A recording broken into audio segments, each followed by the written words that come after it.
Ahoy, you scurvy dogs. In this first episode, we're going to be talking about weapon combat and inventory. In Sea of Thieves, you have the choice between a cutlass, a pistol, a blunderbuss. Blunderbusses are almost always the best when you have someone boarding your ship, because it will instantly knock them back and make them fall down. And a sniper. Alright, let's talk about weapon wraps. Weapon wraps are very important when playing the game because it determines how you're going to see when you're shooting. My favorite type of weapon wrap for at least the pistol is this one. Now there's two reasons I like this. One, because it's a flat barrel with a little sight at the end, so it helps you with aiming. Also, another reason I like this one in particular, this is the Aristocat pistol you can get from the Bilge Rat shop. This one is primarily white, which means even in dark situations, you can still see it very clearly even when we go into a dark room like this. So when you're fighting someone, it's very easy to see where you're going to shoot on screen. Now, what you don't want to have is something like this. As cool as it looks, you cannot aim with this because it's not flat. If I try to aim for this bell, say we'll go a little bit further, it's going to be a lot harder to aim with it. Now, if anyone watches me stream, you know that usually I'm pretty good with my shots. And part of that reason is because I use a flat barrel and I can actually see where I'm aiming. Whatever combination of weapons you use is up to you. My personal choice is the sword and a pistol. Alright, let's talk about inventory next.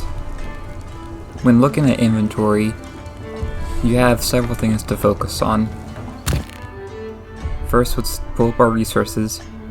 What I typically like to do is have 3 blunderbombs and 2 firebombs. You want to have a combination of these two, whichever suits your playstyle best. But what I tend to do, especially when people are boarding or when you're fighting when someone's farther away, you can use the blunderbomb and hit them like that. Or if you're attacking a ship, you can light their ship on fire or light the plate on fire. Then they'll lose health as you're attacking them. The combination of both is great. Next, let's talk about your food. To many players, all the fruits might seem to be the same amount of health granted, but in actuality, that's not true.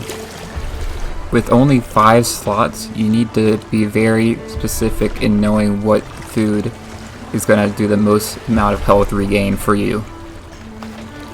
Bananas are the worst, with 20% health gain. Coconuts are next, followed by the pomegranate, then the mango, and finally the pineapple. The pineapple lets you have 2 bites, each bite giving 100% health. So the pineapple is definitely the one you want the most if you ever see it. In the past, I've had new players ask me what all of these earthworms and other stuff are for. You do not eat the earthworms, but it does help you with your food. So what we do with this is, you can get your fishing rod out, and then go to the bait tab, and grab it, and you can fish. Once you have your fish, we can take it back on our ship and cook it. We never want to eat our fish raw, or any other types of meat. But we can come down here and we can cook it, and once it's cooked, you can keep it on you as food. Alright, now that we got our fish cooked, we can go ahead and eat it. Now, every piece of meat, whether it's megalodon meat, kraken meat, fish, pigs, snakes, whatever, you'll get 2 bites just like the pineapple. But, unlike the pineapple, you actually get extra health from meat. Now you see that circle bar that just filled up? That will regenerate health if you take damage. Alright, that's it for this episode. If you liked it, make sure to hit that subscribe button down below and drop a like. And leave a comment down below of what other stuff you want me to cover in this series. Till next time, see you on the seas. Bye y'all.